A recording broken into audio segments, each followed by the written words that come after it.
Productivity. How do you know if you're running a productive salon? And how do you know if you're maximizing your time and being as productive as possible? Hi, I'm Kayla, and I am your host of the Profitable Salon Owner podcast. And hanging out with me today is the beautiful Jade Green. Hi, Jade. How are you? Hey, Kayla. Absolutely loving getting to hang out with you today. No kidding. I know we were hanging out before this, and it was just fun just getting to know you a little bit. I mean, I've never really talked to you one-on-one, so it's so fun to hang out. And yes, to you listening, I have brought on an Australian person for your ears to mask in the accent of an Australian. So you're welcome already preemptively. I know I'm going to be hanging out. It's really excited. So Jade, tell me a little bit about yourself, because I know not everybody's going to know who you are. So give me a synopsis of share with our audience of who are you? Where do we start? I love to usually start this story with I'm the from trailer and trauma to triumph story. So literally grew up in like a little trailer park until I was 9 years old. Then I lived in a trailer at the back of the house for a while. And now I get to travel the globe, working with some of the best in multiple industries. I've been blessed to, run business accelerators in Bali. Like, poor me, I had to live in a resort in Bali. And oh, man. I know, it was so tough. Like, I went to do this business course because I was like, okay, I'm looking to transition. I did 13 years in headhunting and recruitment. Before that, I had a modeling and promotional agency as my first couple of businesses and a dressmaking business. Yeah. And then I was like, okay, I want to get out of wearing a pinstripe suit. I want to get back to wearing a swimsuit and a wetsuit. I'm going to go and do this business course in Bali. And then apparently I just coached everyone while I was there. And they're like, hey, do you want to come and be a facilitator? I was like, what does that look like? And they're like, well, we'll fly you to Bali. You can live in the resort and you get to talk the stuff that you love, teaching business, to people from all over the globe. And I'm like, sounds terrible. Sign me up. I don't know how I can manage that. I just don't know how I'll deal with that. And then I was like, okay, I love this business side of things, but I really feel called to the spirituality side of stuff and really understanding our consciousness and the bigger picture. And so I'd read a book called The Code of the Extraordinary Mind by a guy named Vishen Lakhiani, who founded Mind Valley. I'm like, I'm going to fly to Kuala Lumpur, which is their head office, and convince them to license me in Australia so I can take this teachings back to companies and business owners so they can build better teams and happier, more productive workplaces. And so I'm going to combine the business stuff with the spirituality stuff, and then that's going to happen. Everyone looked at me like, do you know who he is? You're crazy. The short version is I didn't fly to Kuala Lumpur. It happened that they were having a 1-month university in Barcelona. So I flew there instead. And voila, I became one of the only 42 master certified trainers in that work around the world. Wow. And started working with Mind Valley as well. So that kind of got this journey going and down the rabbit hole of where I am now.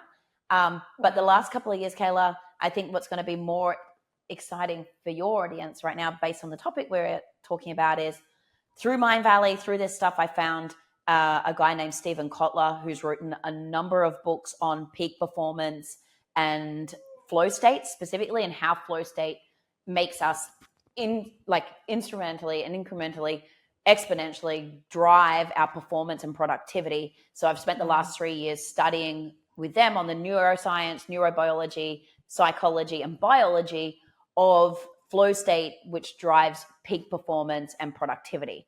So wow, I think that's incredible. Does that bring us to does that answer the question? It does. It helps me really understand where you come from, and then what you're pursuing, and what really having studied so much on that. I'm really excited to have you. So thank you for joining us today, and hopefully if you're listening, you're excited to hear kind of some of that, how the last 3 years have just brought us to. We're going to spend the next 30 minutes talking about productivity and teams and all that stuff for your salon.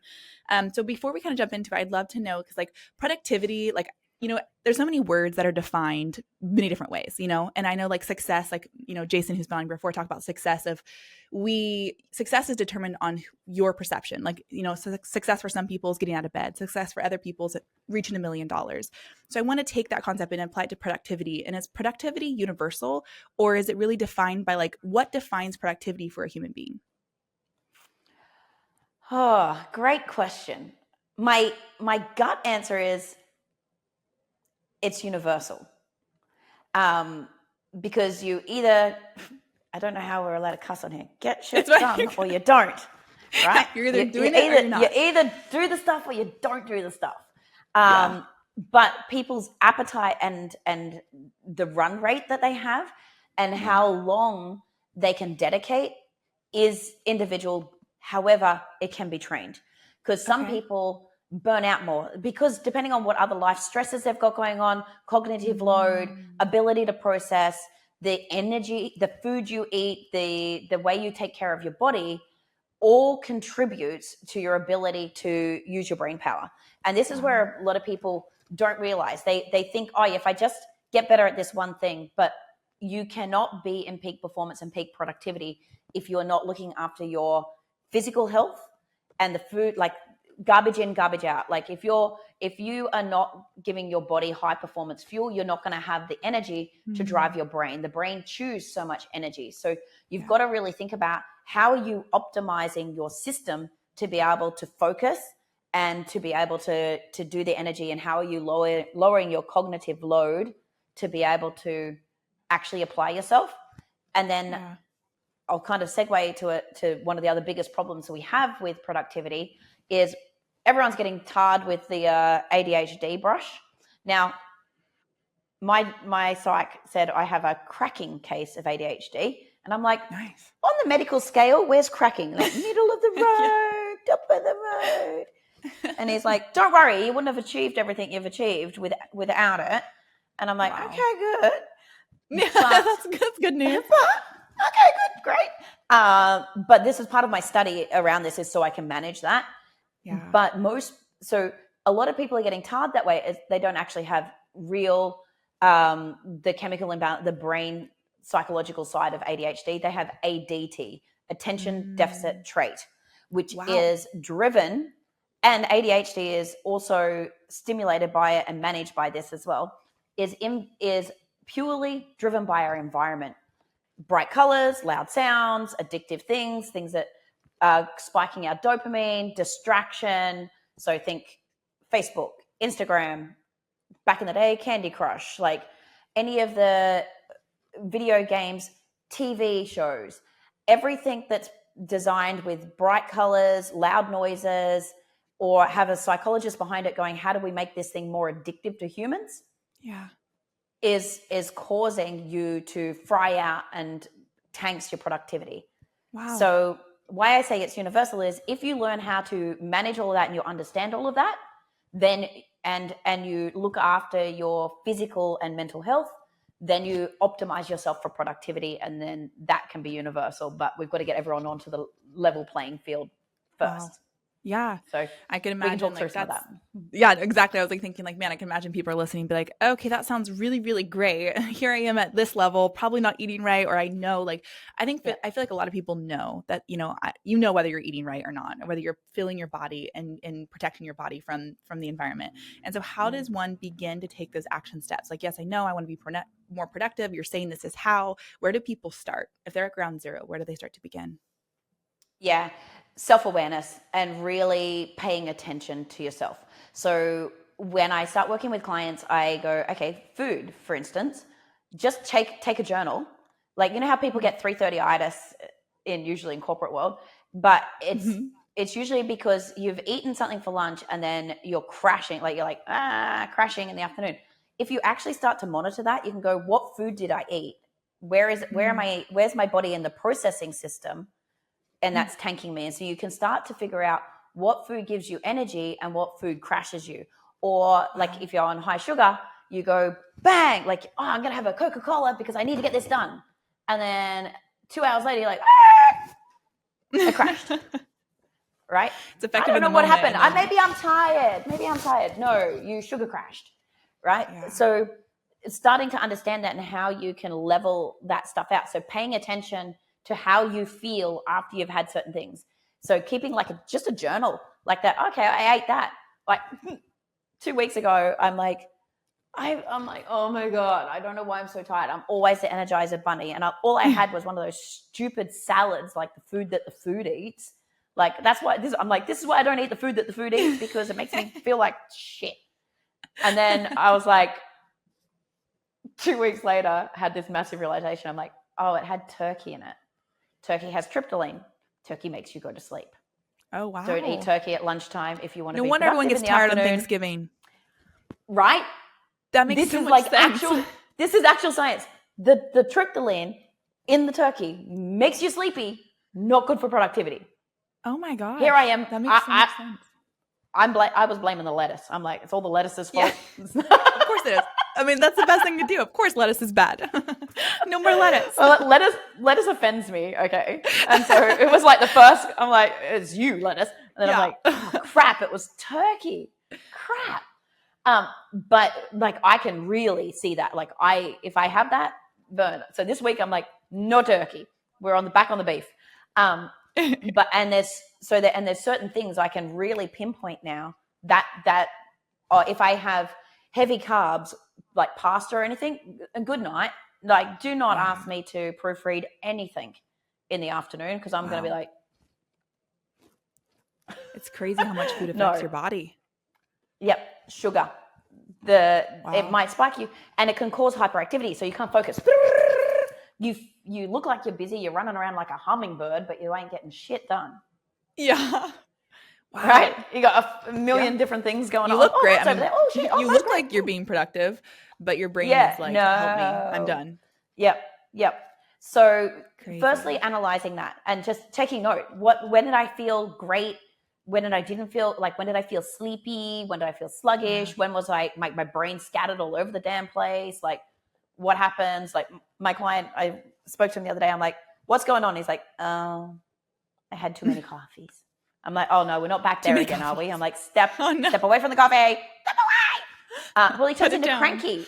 He turns into cranky pants. I'm like, he just like gets all wired and he's snapping at the team. And I'm like, go to your office and don't talk to anybody until it wears off.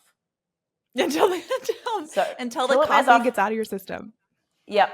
Yeah. So being aware of those things and how your mood changes and your energy changes. Yeah. And then also like paying attention to. So this is the one thing I say to people. Ready to transform your business and improve your salon's profitability? With Lonza's 3-in-1 technology and intermixable shades, your hair color inventory is streamlined with limitless creativity behind the chair. Click the link below to unveil the secret to salon success. When you find yourself procrastinating or not doing what you're meant to do, what is the permission you're giving yourself? Hear the words in your head, like, oh, but I really need to sweep the floor right now because there's hair on it, versus balance my QuickBooks. Like the hair's still going to be there in 3 hours, or it can get done in the morning by the apprentice. You need to do the QuickBooks. Stop finding excuses. But you gave yourself permission. Other tasks to fill your time. You're like, oh, such and such didn't do that. And you're like justifying yourself to have to go do this easier task to avoid doing what you want to do. So hear the voices in your head. When you're in the middle of doing something, you're like, oh, I'm just going to check Facebook, see if anyone's commented. Like realize you're chasing, like, oh, where does that come from? I'm seeking validation. Or I just want reinforcement that I'm loved. I'm feeling lonely. Or do you know what I mean? Like if you can start understanding what's driving the away from behavior, you can take control of it and go, actually, am I really lonely? What would be a better use of my time? Or, okay, I tell you what, self, if you do 20 minutes on this task, then you can check Facebook for 5 minutes. How about that? Okay, cool. And then you're not going to resent yourself afterwards because no one ever opens up Instagram and scrolls and then after being in there for 30 minutes goes, that was a good use of my time. Glad I did that. Yeah, you're just like, dang, I spent, or it turns into, I'm checked for 5 minutes. It turns into like 30 minutes, 45, an hour. And you feel like you've wasted and $200 because you just bought all this activewear that you didn't need. Yeah. I feel like that's a great Amazon ad. I'm just add that to my cart. Yeah. Yeah. And it's I walk out going, downward spiral. Got all this. Yeah. And then you're mad at yourself. And then because you're mad at yourself, you're not doing your best work and it just perpetuates. So really asking yourself, when you don't do what you said you wanted to do or what you're meant to do, what was the permission? Not the excuse. It's not about beating ourselves up. This is about understanding where we're at cause and putting ourselves back in the driver's seat. Where was I at cause? And what was the permission I gave myself? And what could I have done differently? Wow. Wow, that's really good. So if you're listening and you're just like, that feels, I mean, I know it can feel like, oh, that's a lot to do, but if you make those simple steps and you don't have to like go from 0 to 100 today, you just make those, like, buy a Mm. journal, start somewhere, start with tracking your food, start with just thinking, or even being present to your thoughts of like, what am I thinking right now? Yeah. Like, I love what you just said about giving yourself permission. Like, where are you giving yourself Yeah. permission to do stuff, or where are you like giving excuses or letting yourself off the hook when you shouldn't be? It's like, we are Yeah. masters of our own selves. We have more control than we think. And we're like, oh, but I just have to do this one thing. It's like, that's why, it's addictions are hard to crack and, all that stuff, but we have more power over our brain. One of the things that I've been learning lately is to be very present with what I'm doing. And I get really overwhelmed by my to-do list. I'm like, there's so much to get done. Where do I begin? And having so much on my to-do list makes me not want to do anything because I don't know what to do first. Mm-hmm. And so I've Yeah. been trying to time block my life and be like, okay, when I focus on this activity, if it's in my calendar for this 30 minutes, I will focus on this and I can't do anything else. And if a thought comes to my brain, I just write it down, be like, I'll deal with it later, Write it down. and get very present to do it now. And it's changed my personal life of like being more productive, and then more stuff gets done because I'm like, and then that 30 minutes is over. I'm like, okay, well now I can move to something else. So then if I didn't finish it, and then I'll put it back on my calendar to finish it later. But just give myself a routine and permission of like, okay, this is the time I give for this. I'm going to focus in. And when this is over, I'll be done with this task. So I love what you just said. That's amazing. And a way to hack flow state is to give yourself a reward. So say, okay, I'm going to do this thing for the 30 minutes, but then I'm going to give myself 5 minutes to do this, or to have that, or to go for a walk outside, or to listen to a favorite song, or check Instagram. But then I'm back to it. And I'm like, it's that reward, stacking rewards, like, is one of the great ways to help yourself stay focused. Yeah, because I added to, like, there's 30 minutes in every day of my life. There's 30 minutes in my day where when that time comes, I get to do whatever I need to do. So sometimes it's work, sometimes it's go close my eyes in my car, sometimes it's go on a walk, but to be present of like, what do I need right now? And then make sure that I have a 30-minute intentional time that I'm showing up for exactly what I think I need that moment. If it's scrolling Instagram for 30 minutes, sometimes it's that. But just to have 30 minutes where I give myself permission to do whatever I want to do in that moment. And that's helped me as well. I love that. Beautiful. So because it's not about it's not about controlling yourself completely. It's about taking control. Yeah. And I love that it's like about owning that, because it's going to make you happier. It's going to make you more successful. It's going to make you just feel better. Like, you can have all the success in the world, but if you're not happy with it, or you're not happy with yourself, or feel like you have any control over yourself, you're going to keep chasing the next thing, because you're not going to be able to be present and happy with where you're at right now, which is huge. Yeah. I love that. We're going to take a commercial break. When we come back, we're going to talk a little bit more about productivity, how to really harness that, how to how to demonstrate productivity for your team and help your team be more productive, and how to fill in those gaps in the salon when they've got nothing to do. So stick around. We'll be right back. Are you ready to increase your retention and revenue and convert website traffic to clients? Then you're ready for Maya. Maya creates better business relationships by pairing the right clients with the right beauty professionals. Use promo code HPSA for your first 2 months free. Visit joinmaya.com to get started. Welcome back to the Profitable Salon Owner Podcast. We're hanging out with Jade Green talking about productivity, and it has been very insightful even for myself. I know for me, I've been trying to master productivity for a while now, being a mom, being, an entrepreneur, having a full-time job, all these things. There's a lot to do, a lot to get done, and knowing how to be productive as a human being. And it's very like we talked about before, there's a universal way to be productive, but there's also a very individualized way you go about it, because we are each individuals. And so what works for me may not work for you, may not work for this other person. So if you missed the first half, go re-listen, because it was golden. I would love to start talking about, because I know, owners are listening. They're like, yeah, but my team's not productive. Like, yeah, I'm going to do these things, but my team doesn't know how to be productive. They're not like, and I know a lot of salon owners, you hear it a lot, where they're just like constantly hounding their team and on their team, and they complain about their team because we can't control others. So how do we, as salon owners and business owners, how do we start to influence our team or create that culture of productivity? They're not going to like this. Buckle up, people. It's gonna be okay. Buckle up. It's gonna be a bumpy ride, but strap yourself in. Here's my virtual hands. I got your hands. Okay, we're ready. We got you. Yeah, we got you. So 99% of the time, you are the problem. Oh. Yep. So you are not modeling the behavior that you wish to see. You are doing the old mum and dad trick of do as I say, not as I do. Classic. As a mom, right? Classic. Yeah. One of my keynotes says culture is caught, not taught. It's not about how many words you've got on the wall or your values or what you told them in induction or what you tell them every week. They catch what you put out. So you have to be modeling it. You have to demonstrate it. When you can talk from an authentic place of how you are productive and what works for you that can work for them, rather than just grinding it out and working all of the hours in the day. Because often as owners, right, we can, we get the shit done, but we might be working 18 hours a day. That is not, no. You don't want to pay them 18 hours a day, right? No, So they're the first to burn themselves out. Yeah.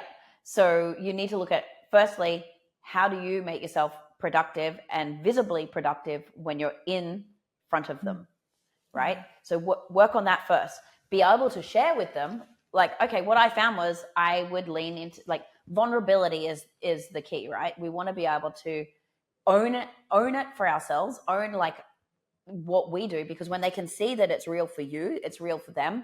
And then it's not like because a lot of our employees go, yeah, but you're special. Like you're the business owner. Entrepreneurs are like these special friggin' superhumans and operate different to me. You need to bridge the gap.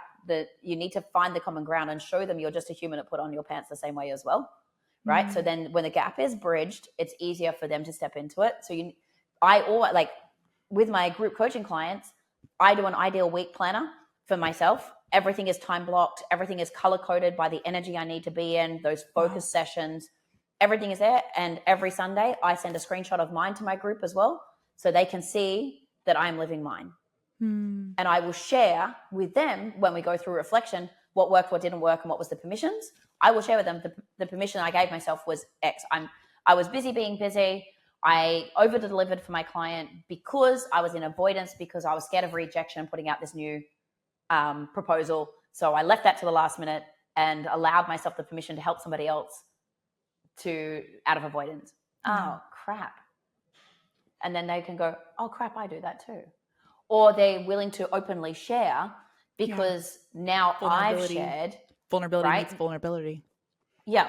Otherwise, if you seem too perfect, they feel like they're going to be judged and it's not safe. You've got to create the psychological safety for them to be actually able to share, rather than going, oh, that's just lazy.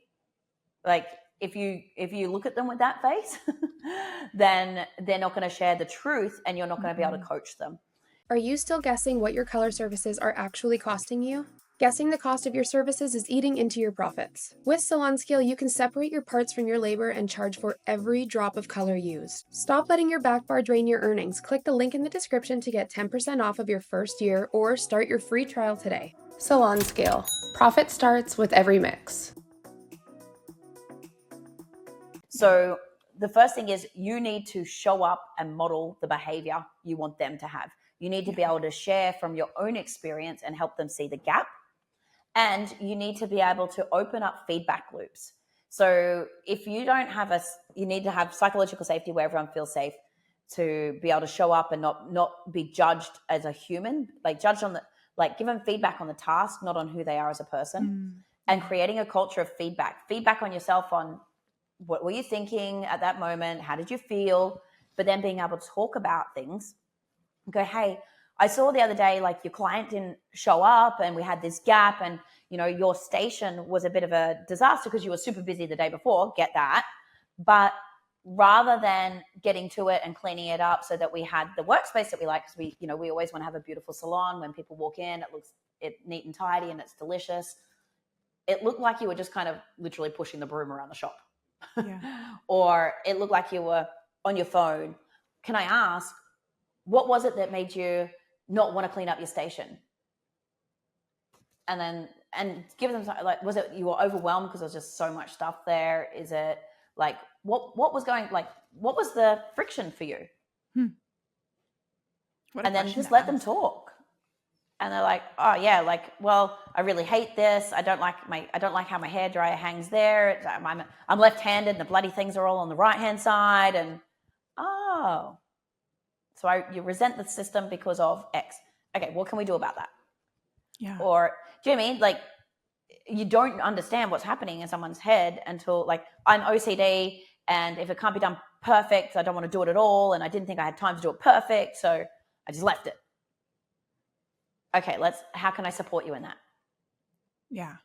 I feel like that's incredible, because not a lot of people do that. Not a lot of people like that's not common. You don't see that very often. No. I think if you really want to revolutionize your business, feedback is the key.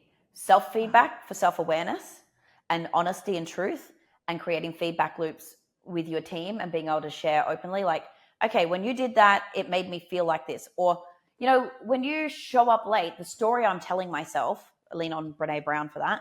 The story I'm telling myself is, you actually don't care about this business. You don't care about your job because you don't care about putting out the rest of your team members who have to pick up your slack. You don't care about our reputation because a customer's sitting there and they're in a rush, and you just don't care. I'm sure that's not the case. Can you help share with me what is really happening when you're consistently late? Yeah. I love that because I think that, like you said, like what story are you telling yourself, and realizing we talk a lot about realizing that your staff and your team has lives too.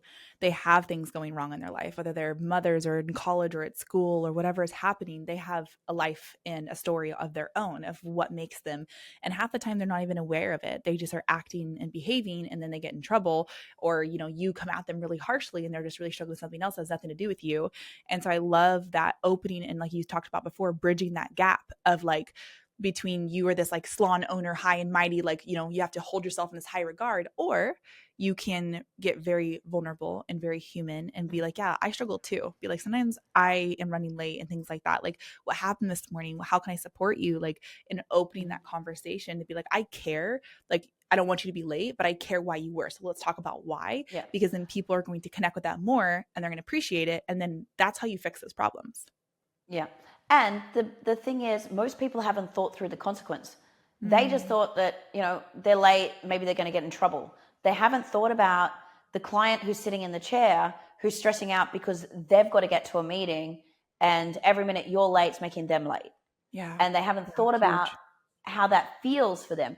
They haven't thought about what it means if the team has to pick up the slack, right? So by sharing the why, like why it's important for you to be on time, like it's not just because I'm punching the clock and I'm paying you by the hour, because a lot of people will go with, I pay you for a full hour, I expect you to be here for a full hour. Yeah. Whereas, which is a very different conversation to, hey, when you're 10 minutes late, we've got a client and they're running late, and it puts stress on them, and then they're having a bad experience, and the energy's off, and then that creates tension, or we have to get someone else to jump in and start the process, and that puts them out, and then they're kind of feeling resentful, and now we've got a whole energy in the team, and it really has this ripple effect and this knock on. So it's not about just I pay you for the hour. It's actually because I really care about our brand with our customers and our team harmony. What can I do to support you to be here on time? I love that. I love that because it voices, as a salon owner, you feel like you get to voice the problem, or not the problem, but like the problem that occurred because that person was late. So it's like, hey, this is what happened. And then you follow it with, so how can I support you? Like, then now let me understand why, because this created this, so that you feel like you can voice to them what the problem it created. And then you hold space to be like, so why did it happen? Mm-hmm. Yeah. That's huge. So I had someone that just constantly late. And I'm like, just walk me through what's happening. Turns out they've got OCD, right? I just can't leave the house if the kids' beds aren't made and things aren't perfect. Why? Well, what if I die dropping the kids off at school and someone goes into my house and it's a mess? I'm like, who cares? You're dead. Like, and they're like, oh, true.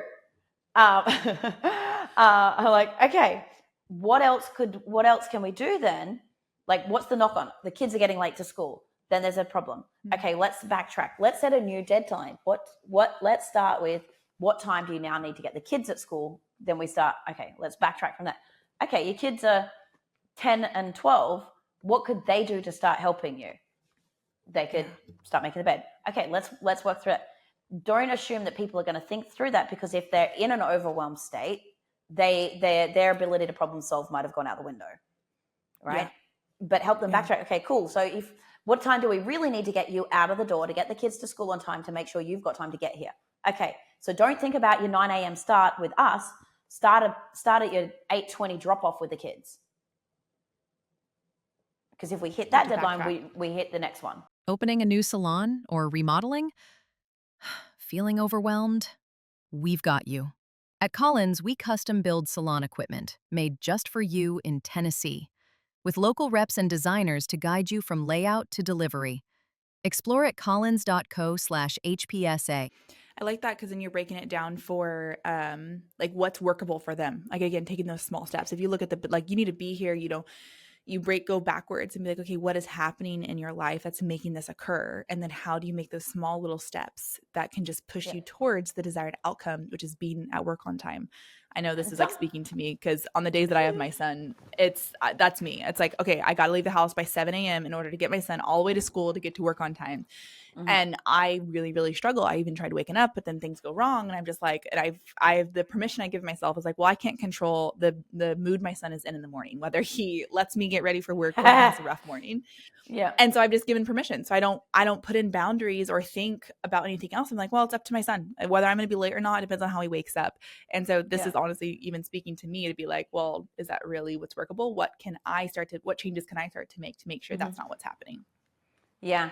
So, and sometimes though it is too tight a time frame, right? So we had another staff member that found out that they have to do the school drop off, but the time between school drop off is if there's one car crash, one no parking space, one tantrum, it's just impossible. And so we just changed their shift. To just like, yeah, sometimes that works better. We're just like, okay, we just don't put them on the first start. We move their shift. We don't put them on. I wouldn't put them on first client of the day because, the chances that the car park's going to be available, the kid's not going to chuck a tantrum, there's not going to be a car accident, and all of these things to make it so they can run in the door flat on time. Miracles. Yeah. Help them out. Yeah, that's huge. I love that. It's like, so you're a salon owner and like even being open to the possibility that where you're asking your team members to be is not physically possible for them. And you're going to consistently fight. If you want them there at 9 and they're constantly late, then maybe it is. And understanding that then maybe what if they come work at 9:30 or what if it changes based on that? How can you support them to be like, hey, you really should get here on time. Why don't we just start your time at 9:30, but then still aim to be here at 9. And that way you have that buffer time or something like that. I love that. That's huge. Yeah, because owners get in a mindset of, well, this is the rules and they're the employee and they should do what they're told. Well, guess what? It's really hard to find good staff. Yeah. So I would start meeting them where they're at and seeing where you are just using your just ego and in the old school versus what's actually going to get the job done and make a more cohesive team and work with that. Wow. This has been amazing. I always love the episode where I learned so much. Honestly, it's every episode. So hopefully if you were listening, you got something valuable out of today. If you're watching on YouTube, comment valuable. If you're in your car listening to the radio, like we always say, just shout it out. We hear you somewhere. But yeah, I'll feel it here. We'll feel it. Yeah, we're still holding on. Oh, we'll let go of your hands now. we got through that. Drive now. Yeah. So hopefully you got some value out of today and just, productivity for yourself. You deserve to make the changes to feel more productive as a human being because we live in a world where everybody is chaotic and everybody's fighting for something and have to be somewhere. We're aggressive on the road because we have to be somewhere. And so we start to cut corners and change lanes and like honestly put our lives in danger or add more stress to ourselves because we aren't doing the necessary things beforehand before we even get to being late. What can you do to set in practices, wake up early, or just fuel your body with the right food? What small changes can you make today to be a more productive person? And then how do you model that for your staff? So if you're hanging out with us today, got some value, comment value, send us a message, say value. Would love to know. And Jade, thank you. Thank you for hanging out with us today. Thank you, Kayla. I've absolutely loved this. Thank you very much. Yeah, you're a blast to hang out with. And so hopefully you enjoyed an Australian accent. Maybe we'll have Jade on again so we can talk more about productivity or different things. So thank you for hanging out and thank you for joining us on this episode of the Profitable Salon Podcast. We'll see you next time. Bye, guys. You've been listening to the Profitable Salon Owner Podcast.